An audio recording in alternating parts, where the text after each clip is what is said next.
ช่วงข่าวสารการศึกษาเมืองแพร่โดยสำนักงานศึกษาธิการจังหวัดแพร่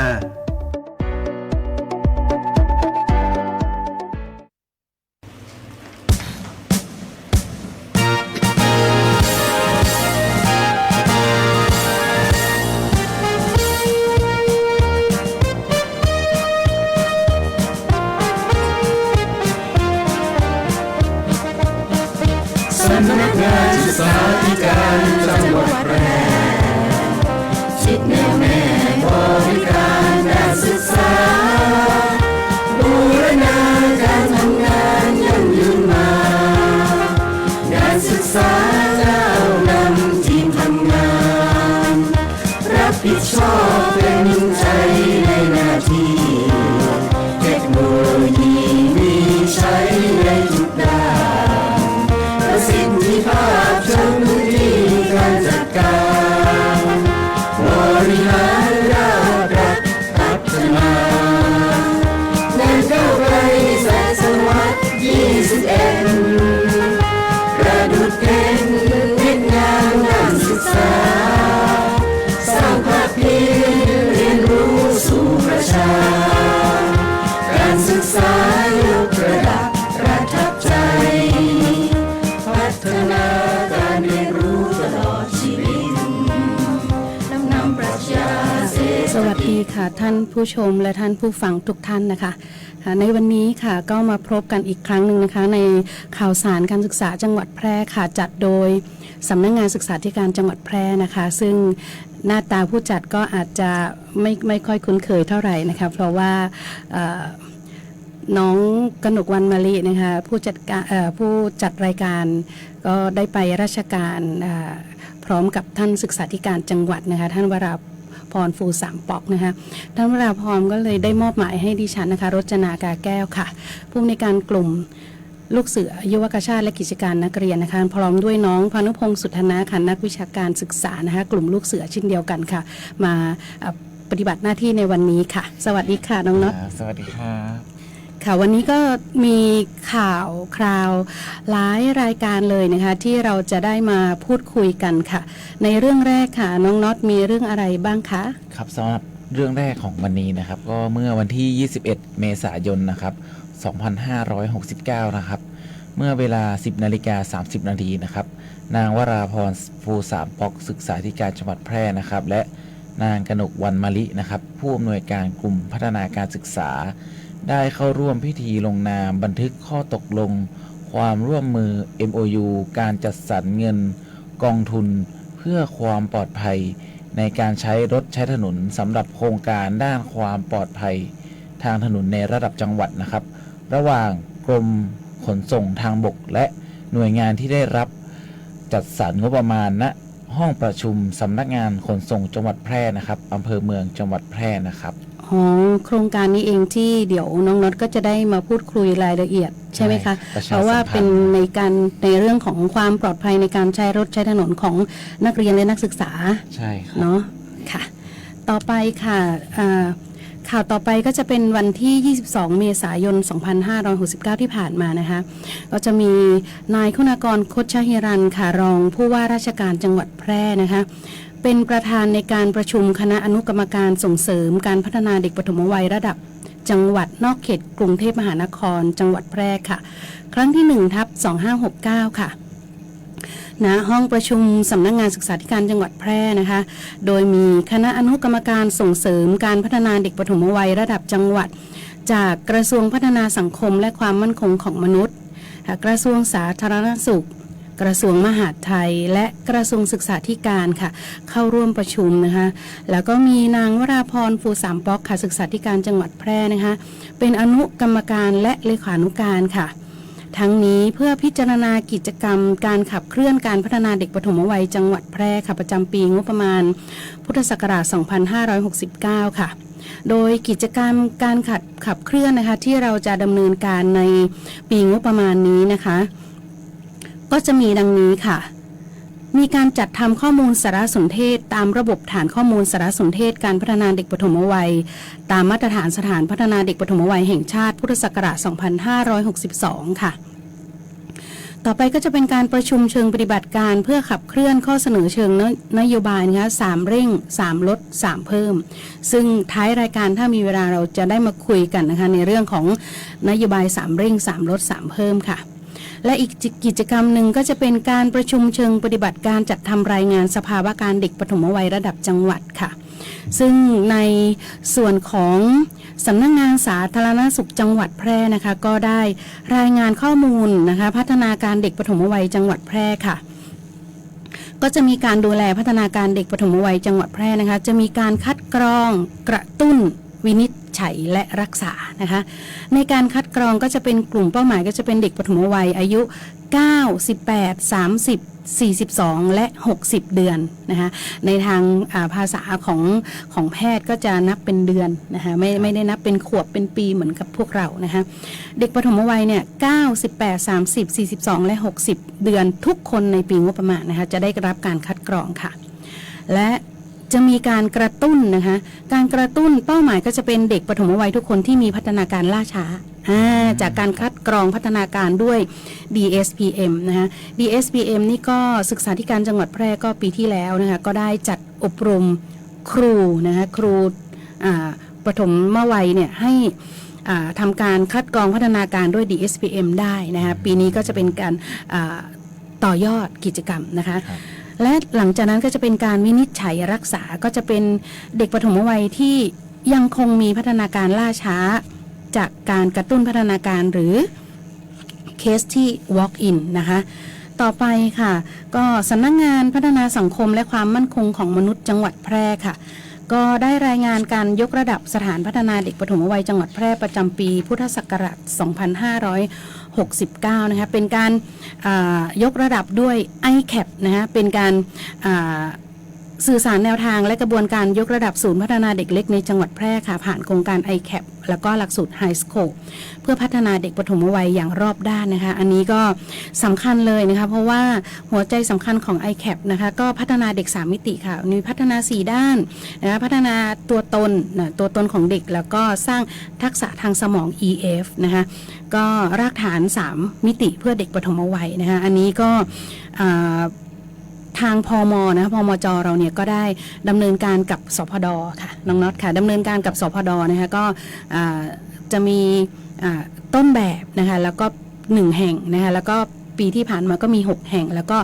เดี๋ยวปี69นี้ก็จะมีอีกประมาณ 3-40 แห่งนะคะอันนี้ก็จะเป็นการพัฒนาการยกระดับสถานเด็กปฐมวัยด้วย ICAP นั่นเองนะคะซึ่งเดี๋ยวมีโอกาสครั้งหน้าเราก็จะมาคุยรายละเอียดนะคะว่าเราอาจจะเชิญพม.มาพูดคุยนะคะว่า ICAP จะเป็นยังไงบ้างนะคะแล้วก็อีกเรื่องหนึ่งก็คือว่าของท้องถิ่นจังหวัดแพร่นะคะท้องถิ่นตอนนี้สำนักงานนะคะส่งเสริมการปกครองท้องถิ่นจังหวัดแพร่เนี่ยได้เปลี่ยนชื่อนะคะเป็นสำนักงานท้องถิ่นจังหวัดแพร่เพิ่งเปลี่ยนเมื่อสัปดาห์ที่แล้วโดยประมาณนะคะก็จะมีชื่อใหม่ค่ะว่าเป็นสำนักงานท้องถิ่นจังหวัดแพร่ค่ะในส่วนของสำนักงานท้องถิ่นจังหวัดแพร่ก็ได้รายงานข้อมูลสารสนเทศนะคะเด็กปฐมวัยนะคะในสังกัดอบท.ในจังหวัดแพร่ค่ะก็มีเด็กปฐมวัยเนี่ยอายุ 2-6 ปีเนี่ยตั้ง 5,000 กว่าคนนะคะเยอะเลยนะคะซึ่งเด็กปฐมวัยในจังหวัดแพร่ของเราณเวลานี้ก็จะมีอยู่0-6 ปีเนี่ยก็อยู่ในระดับหมื่นคน 9,000 กว่าคนเท่านั้นเองเด็กลดลงนะคะค่ะแล้วก็มีจำนวนสถานพัฒนาเด็กปฐมวัยของอบท.เนี่ย150 แห่งนะคะก็จะมีทั้งสังกัดอบต.สังกัดเทศบาลนะคะอบต.ก็จะมีทั้งโรงเรียนนะคะแล้วก็สพด.นะคะแล้วก็เทศบาลก็จะมีโรงเรียนด้วยนะคะค่ะทีนี้หลังจากนั้นท้องถิ่นจังหวัดแพร่ก็มีการนิเทศติดตามนะคะสพด.หรือว่าศูนย์พัฒนาเด็กเล็กด้วยนะคะก็วัตถุประสงค์ก็จะเป็นการยกระดับคุณภาพเด็กปฐมวัยในการพัฒนาครูบุคลากรให้เป็นไปตามมาตรฐานสพด.นะคะก็ประโยชน์ที่ได้รับก็เด็กมีพัฒนาการสมวัยครูมีศักยภาพสูงขึ้นนะศูนย์เนี่ยสพด.เนี่ยได้มาตรฐานผู้ปกครองก็เชื่อมั่นเห็นไหมคะใน4กระทรวงหลักของเราเนี่ยก็จะทำงานร่วมกันใช่ค่ะเดี๋ยวก็เหมือนกันค่ะมีโอกาสรอบหน้าก็จะมาพูดคุยในเรื่องของปฐมวัยแบบอาจจะยาวเป็นชั่วโมงเลยนะคะอาจจะเป็นลักษณะนั้นค่ะแล้วก็ ต่อไปข่าวต่อไปเลยค่ะน้องน็อตค่ะ สำหรับข่าวต่อไปนะครับวันที่ 24 เมษายนนะครับ 2569 นะครับนางวราพรฟูสาป๊อกศึกษาธิการจังหวัดแพร่ได้เป็นประธานโครงการสืบสารและอนุรักษ์วัฒนธรรมประเพณีท้องถิ่นประจำปีงบประมาณพศ 2569 นะครับได้ส่งน้ำพระพุทธสุขใจปีใหม่ไทยและมุทิตาจิตรดน้ำดำหัวเชิดชูเกียรติผู้อาวุโสที่ทำคุณประโยชน์ด้านการศึกษาโดยได้รับเกียรติจากนายมานพดีมีประธานสมัชชาจังหวัดแพร่ผู้ทรงคุณวุฒิด้านการศึกษาและคณะกรรมการศึกษาธิการจังหวัดแพร่โดยมีนายพิทักษ์กาวีบลรองศึกษาธิการจังหวัดแพร่และบุคลากรสำนักงานศึกษาธิการจังหวัดแพร่ได้เข้าร่วมในกิจกรรมนี้ด้วยครับ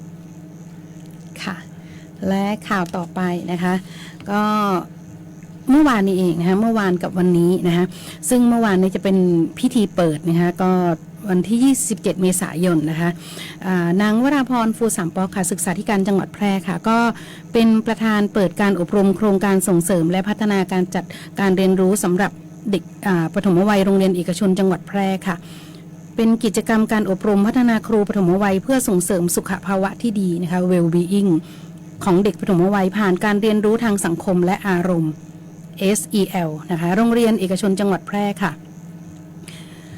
ณโรงเรียนมนาอุปถัมภ์นะคะก็โดยมีครูโรงเรียนเอกชนจังหวัดแพร่เนี่ยจำนวน77คนจาก12โรงเรียนเข้าร่วมในการอบรมในครั้งนี้นะคะก็เราก็ได้รับความอนุเคราะห์นะคะจากท่านเทิดศักดิ์ผิวเกลี้ยงนะคะผู้จัดการโรงเรียนมนาอุปถัมภ์ก็ให้ความอนุเคราะห์สถานที่ทั้ง2วันเลยนะคะในการของงบประมาณนี้นะคะก็จะเป็นงบประมาณของสช.โดยตรงนะคะที่นำมาพัฒนาครูปฐมวัยค่ะก็ทำให้ครูปฐมวัยเนี่ยก็มีทักษะนะคะในการที่จะส่งเสริมเด็กปฐมวัยนะคะเราได้รับเกียรติวิทยากรจากวิทยาลัยชุมชนจังหวัดแพร่ค่ะเป็นอาจารย์จากวิทยาลัยชุมชนจังหวัดแพร่นะคะที่สอนในระดับปฐมวัยนะคะก็วิทยากร5คนนะคะที่จะมาร่วมให้ความรู้นะคะสำหรับคุณครูปฐมวัยของเอกชนเราค่ะซึ่งเป็นกิจกรรมที่น่าต่อยอดมากๆเลยนะคะเดี๋ยวถ้าเราพอมีเวลาเราก็จะมาพูดถึงนะคะ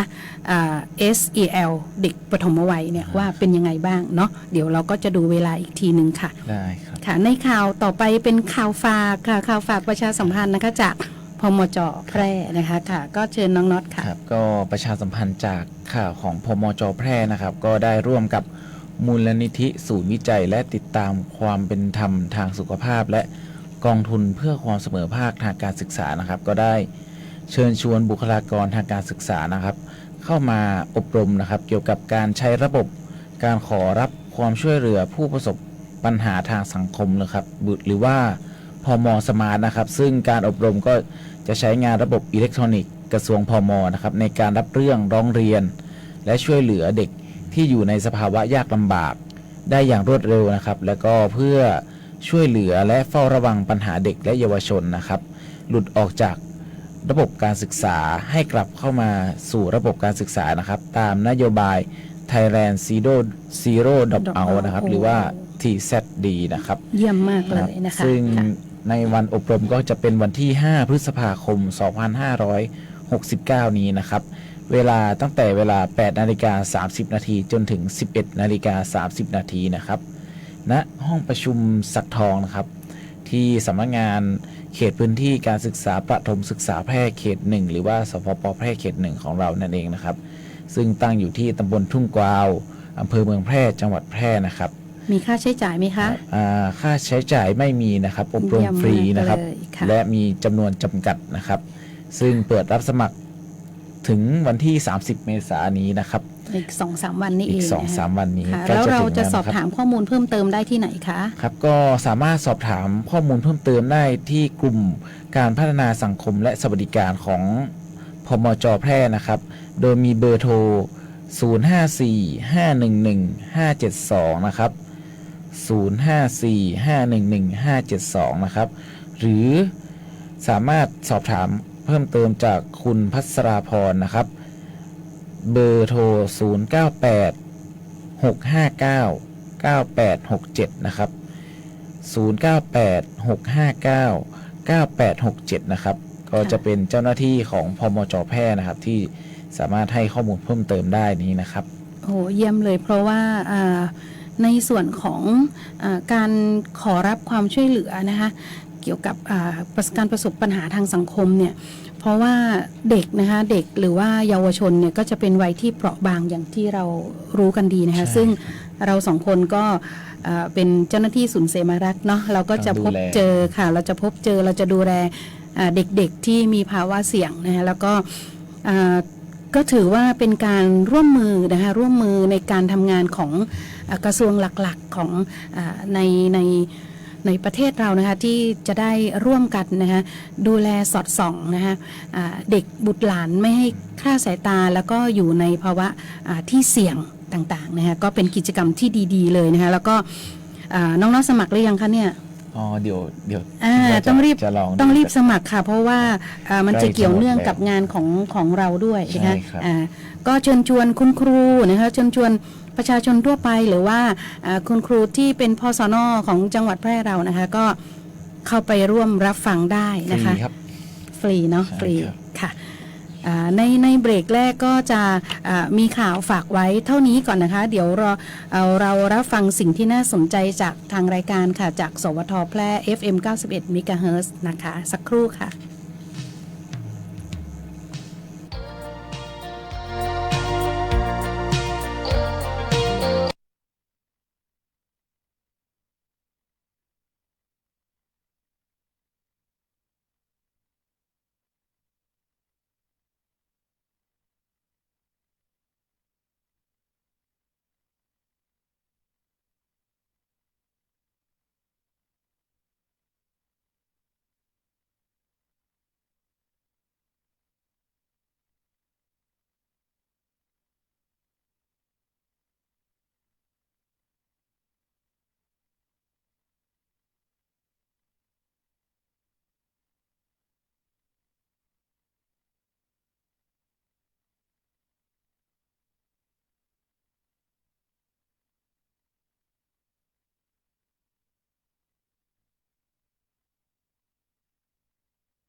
ค่ะในเบรกที่2นะคะก็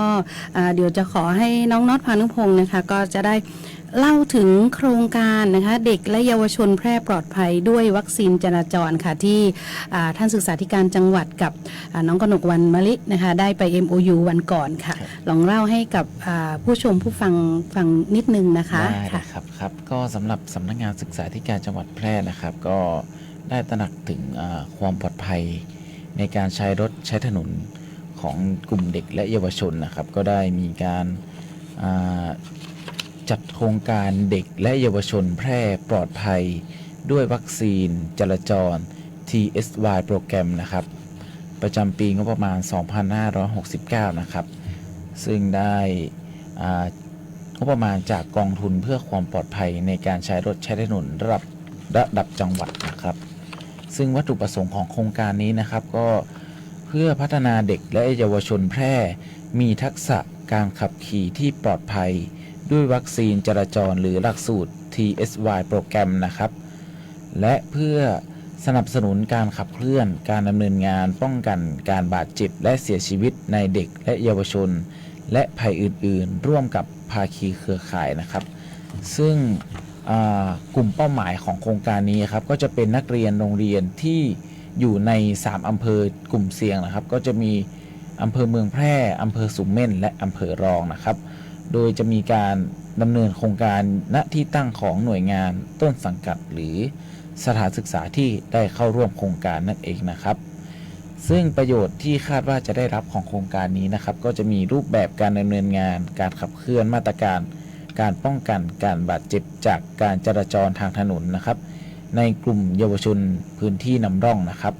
แล้วก็เครือข่ายในพื้นที่จังหวัดแพร่สามารถเชื่อมประสานและขับเคลื่อนกลไกการดำเนินงานป้องกันการบาดเจ็บจากการจราจรทางถนนในกลุ่มเยาวชนนะครับและการบาดเจ็บและเสียชีวิตจากการจราจรทางถนนในเด็กอายุ 1-18 ปีของจังหวัดแพร่ลดลงนะครับค่ะเยี่ยมเลยนะคะซึ่งศึกษาธิการจังหวัดแพร่เราเนี่ยก็ได้เคยมีโครงการนะคะในเรื่องของความปลอดภัยในการใช้รถใช้ถนนนะคะเป็นประจำสม่ำเสมอนะคะผ่านโครงการลูกเสือจราจรก็มีนะคะแล้วก็กิจกรรมหลายๆอย่างที่ร่วมกับจังหวัดนะคะซึ่งรอบนี้ก็ถือว่าเป็นกิจกรรมที่ดีเลยโครงจังหวะที่ดีมากที่ได้รับงบประมาณเนาะจะได้มาดำเนินการกับเด็กและเยาวชนของเราค่ะต่อไปค่ะเมื่อสักครู่ที่เราได้พูดถึงนะคะการอบรมนะคะการส่งเสริมสุขภาวะที่ดี well-being เด็กปฐมวัยค่ะเราก็จะมานะคะพูดคุยกันว่าการส่งเสริมสุขภาวะที่ดีของเด็กปฐมวัยหรือว่าเรียกย่อๆว่า SEL เนี่ยเป็นยังไงบ้างนะคะน้องน็อตก็อาจจะอยากรู้เหมือนกันนะคะค่ะอยากรู้บ้างค่ะว่าที่คุณพ่อ มือใหม่ค่ะการเรียนรู้ด้านสังคมและอารมณ์นะคะ SEL ก็คือเป็นกระบวนการที่เด็กเนี่ยพัฒนาความเข้มแข็งทางสังคมนะคะและอารมณ์ซึ่งครอบคลุมทักษะที่หลากหลายมากเลยเช่นการจัดการความเครียดอย่าคิดนะว่าเด็กไม่มีความเครียดนะเด็กก็มีความเครียดเขาถึงปลดปล่อยด้วยการร้องไห้หรือว่าแสดงอาการหงุดหงิดมาอะไรประมาณนี้นะคะทีนี้เขาก็จะมีทักษะที่ว่าในการจัดการความเครียดนะคะการตัดสินใจอย่างรับผิดชอบการตั้งเป้าหมายการสร้างความสัมพันธ์ที่ดีกับผู้อื่นอะไรอย่างเงี้ยนะคะก็จะเป็นลักษณะที่เน้นจุดแข็งของเด็กแต่ละคนแล้วก็มีพัฒนาการต่อเนื่องตั้งแต่แรกเกิดไปจนตลอดชีวิตเลยนะคะเพราะว่าระดับที่สำคัญที่สุดพื้นฐานสำคัญที่สุดก็คือในระดับปฐมวัยถ้าเราได้สร้างพื้นฐานที่ดีแล้วเนี่ยเขาก็จะเป็นผู้ใหญ่ที่ดีในอนาคตไงค่ะSEL ก็จะเน้นย้ำถึงการระบุความรู้สึกของตนเองนะคะพัฒนาความเห็นอกเห็นใจแล้วก็ความเข้าใจในมุมมองที่หลากหลายของผู้อื่นอย่างเงี้ยค่ะแล้วก็รวมถึงส่งเสริมทักษะการแก้ปัญหาร่วมกันเห็นไหมฮะเราจะคุณครูปฐมวัยก็จะต้องมีการบูรณาการการจัดประสบการณ์ SEL เนี่ยเข้าไปในห้องเรียนอย่างตั้งใจที่จะช่วยเสริมสร้างสมรรถนะนะคะหลัก5ด้านนะคะได้แก่การตระหนักรู้ตนเองการตระหนักรู้สังคมการจัดการตนเองทักษะความสัมพันธ์แล้วก็การตัดสินใจอย่างรับผิดชอบเยอะมากนะคะแล้วก็ประโยชน์รอบด้านของ SEL ในเด็กปฐมวัยนะคะก็เพราะถือว่าเป็นที่เราบอกว่ามีทักษะนะมีความสำคัญเป็นอย่างยิ่งแล้วเนี่ยก็ในช่วงปฐมวัยก็จะมีความเชื่อมโยงกับผลลัพธ์เชิงบวกนะคะที่หลากหลายในวัยผู้ใหญ่ รวมถึงสุขภาพจิตที่ดีในวัยผู้ใหญ่นะคะความสัมพันธ์ระหว่างบุคคลที่มั่นคงนะคะการศึกษาที่สูงขึ้นนะคะการจ้างงานที่มีประสิทธิผลนะคะแล้วก็สุขภาพกายที่ดีในภายหลังนะคะทีนี้การนำ SEL มาใช้นะคะในห้องเรียนเนี่ยก็สามารถจะปรับปรุงผลลัพธ์ระยะยาวในชีวิตของเด็กปฐมวัยหรือว่านักเรียนในชั้นโตขึ้นได้นะคะแม้หลังจากที่เขาออกจากโรงเรียนไปแล้วเนี่ยก็สำหรับการนำหลักสูตร SEL มาใช้นะก็จะช่วยปรับปรุงความสามารถทางการเรียนพฤติกรรมแล้วก็บรรยากาศของห้องเรียนในระดับปฐมวัยด้วยนะคะเห็นไหมคะการสอนทักษะทางสังคมอารมณ์ก็ยังช่วยป้องกันพฤติกรรมบางอย่างนะคะบางทีพฤติกรรมบางอย่างของเด็กเนี่ยเกิดจากการที่เด็กยังไม่มีคำพูดหรือว่าไม่มีทักษะในการสื่อสารนะคะอย่างที่ครูแอดพูดไปเมื่อสักครู่นะคะก็หมายความว่าพอเขาไม่มีทักษะทางการสื่อสารได้อย่างเหมาะสมเนี่ยถ้าเราได้จัดการเรื่องในส่วนของ SEL เนี่ยก็จะทำให้เขาเนี่ยได้จัดการทางสังคมและก็อารมณ์ได้ดียิ่งขึ้นเนี่ยเห็นไหมคะแล้วก็เรานะคะในฐานะของผู้จัดการด้านการศึกษาให้กับเด็กเนี่ยก็จะต้องควรจะทำให้SEL เนี่ยกลายเป็นองค์ประกอบหลักของหลักสูตรเลยนะฮะเพราะว่าการพัฒนาเด็กปฐมวัยจะมีกายอารมณ์สังคมสติปัญญาถูกต้องไหมคะใช่ค่ะแต่ว่า SEL ก็จะเน้นอารมณ์และสังคมนะคะใช่ค่ะแล้วก็แต่ว่าในส่วนของ2ส่วนนี้มันก็จะทำให้พฤติกรรมหรือว่าอะไรต่างๆติดจออะไรต่างๆซึ่งจะเป็นในเรื่องของนโยบาย3เร่ง3ลด3เพิ่มที่จะพูดถึงอันดับต่อไปนี้นะคะก็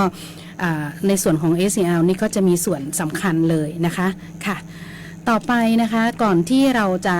ได้ล่ำลากันในวันนี้นะคะก็จะฝากในเรื่องของ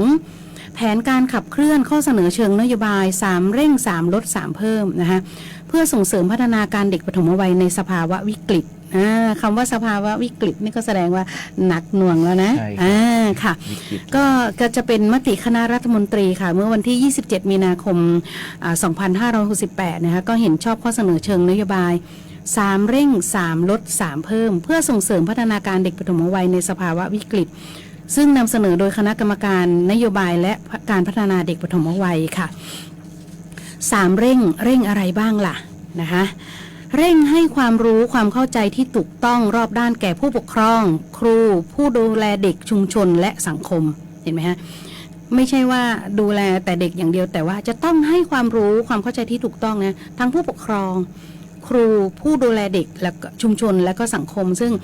สังคมสมัยนี้อย่างที่เราเห็นกันประจำก็คือสังคมก้มหน้าแต่ไปกลายเป็นว่าสังคมก้มหน้าเนี่ยไปอยู่ในเด็กเล็กๆนะฮะโดยเฉพาะที่เด็กที่อยู่ในระดับปฐมวัยเนี่ยก็จะทำให้เขาจะมีปัญหาทางสังคมและอารมณ์เพิ่มมากขึ้นนะคะค่ะทีนี้1เร่งให้ความรู้แล้วเนาะ2เร่งจัดสวัสดิการเด็กเล็กทั่วหน้ามีการขยายเงินอุดหนุนเด็กนะจัดสรรงบประมาณนะคะสำหรับเงินอุดหนุนเด็กทั่วหน้าจัดสวัสดิการเพิ่มระยะเวลาให้พ่อแม่ดูแลเด็กในช่วงแรกเกิดอะไรเงี้ยนี่เร่งที่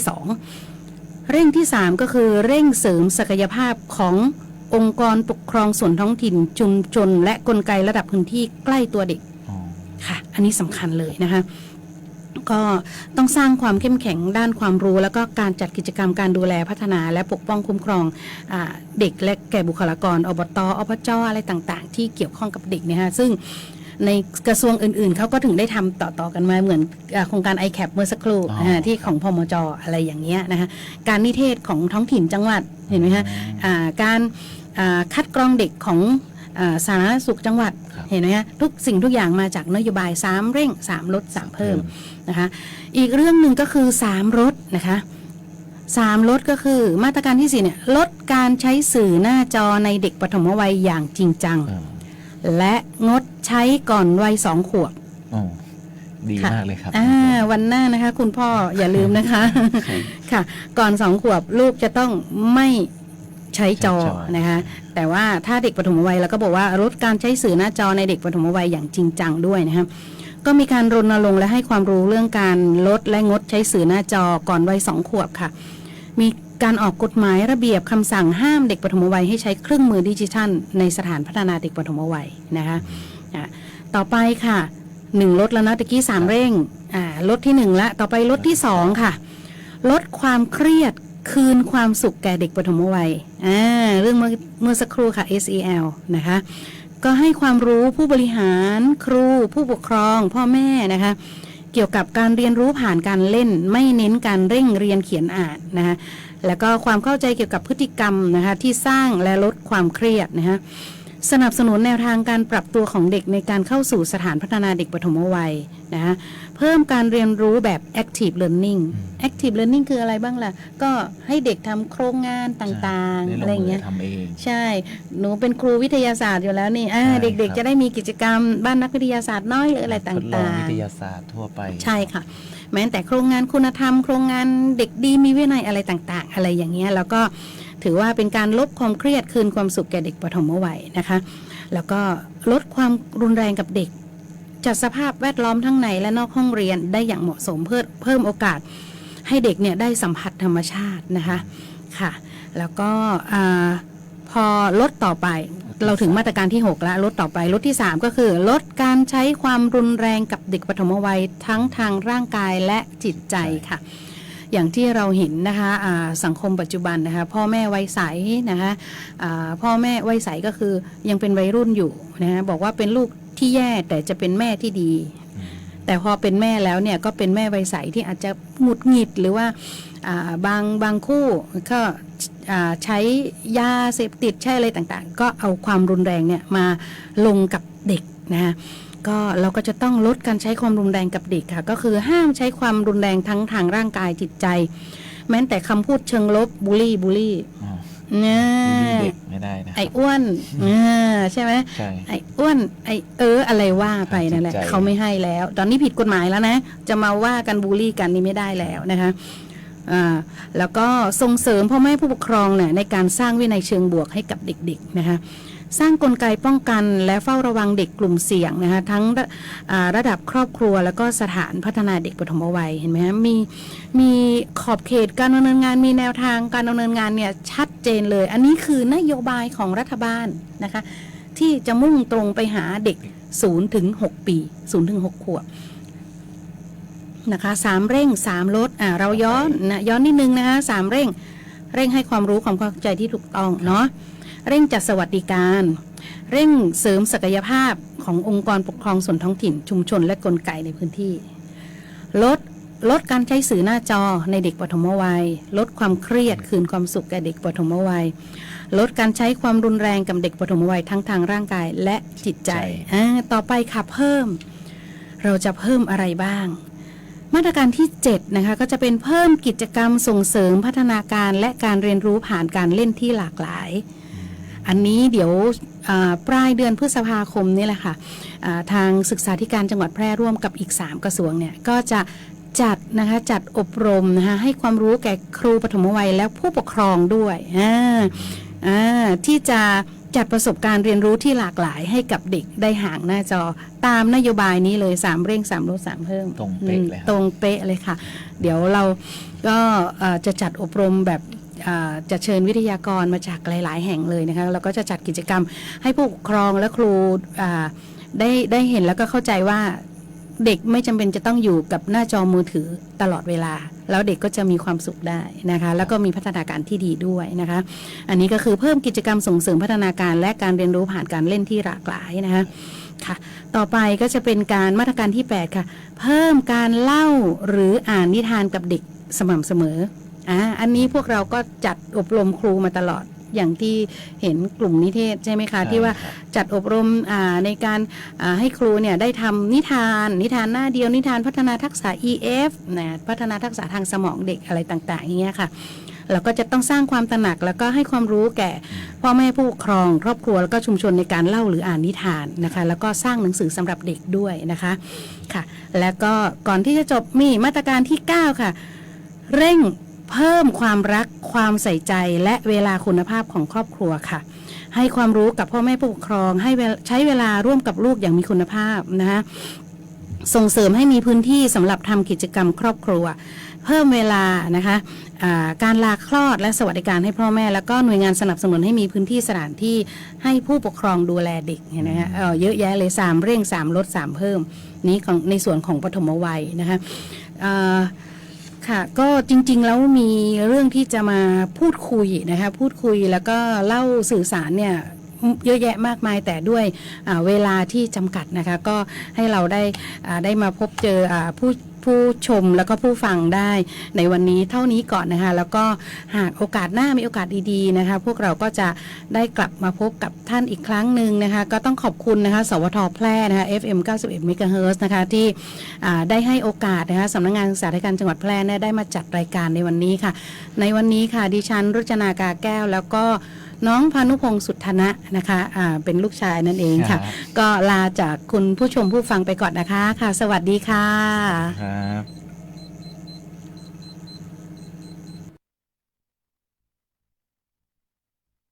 คิดราคาเป็นแบบขั้นบันไดเพื่อให้เกิดความเป็นธรรมเช่นกลุ่มที่ใช้ไฟไม่เกิน200หน่วยแรกจะได้รับการ